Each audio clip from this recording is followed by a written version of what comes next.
Alright, so another little video on Marxism and the labor theory of value, and this is in response to a few messages I've received that actually echo comments I've seen elsewhere, and that has to do with the argument that there is no exploitation of workers because it was the business owner, or the entrepreneur, or the person who initiated the business that incurred all the risk, all the upfront costs, all the upfront planning, and all the upfront stress and anxiety that goes hand in hand with beginning a business. I've actually seen some self-described Marxists say, okay, that's not unreasonable. So their solution is that whatever the initial cost was, the entrepreneur could be compensated to that degree, and once that, quote, loan of sorts is paid off, moving forward, everyone should then have an equal share in the means of production at that business. Okay, first of all, and very simply, this would have disastrous effects on basic human motivation and incentive.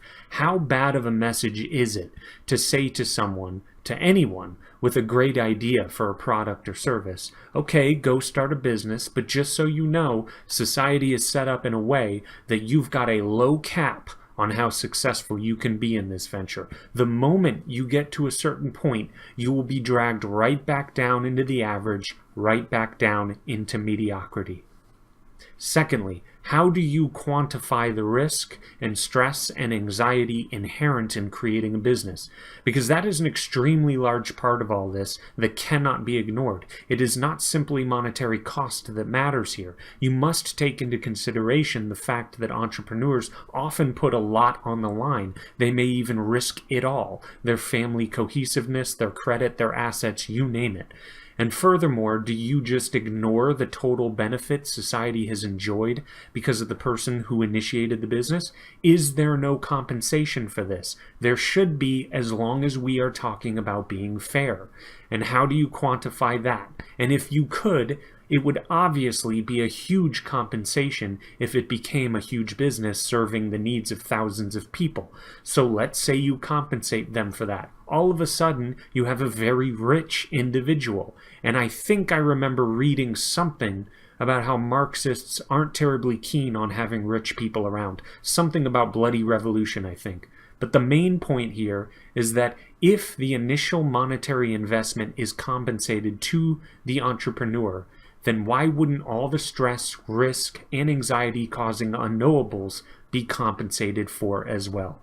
Because if you don't compensate for that, then what the hell would be the point of trying something new and costly? It wouldn't be worth the headache. And lastly, I must say that this sort of concession actually goes to show how Marxists generally, not to be too insulting, I try my best not to be too insulting, but it goes to show how Marxists generally have no idea how business works at all. Because no business can have any longevity if they do not reinvest back into the business. If the Marxist is going to grant that the owner should be compensated at least initially for all the upstart cost and risk, then they recognize, at least to some degree, even if they don't want to admit it, that the entrepreneur in some way owns the business, at least initially. If they own the business and the initial profit, which usually is not realized until months, if not years after the business was started, if the Marxist admits that profit should go to the entrepreneur disproportionately initially to compensate for this, then that profit itself is the owner's, which they must then reinvest back into the business if they hope to give the business any sort of longevity. That would again be a loan of sorts that the business owner is giving to the workers that they then must pay back. It would be an unending cycle of this, and at no point, given these concessions, would the compensation owed to the entrepreneur be completely paid off. It would be like trying to find the start and end to a circle. Yet again, Marxism spreads nothing except for absolute chaos to everything it touches. And I can't even believe that it's 2019 and I have to even talk about this with people. It's kind of sad.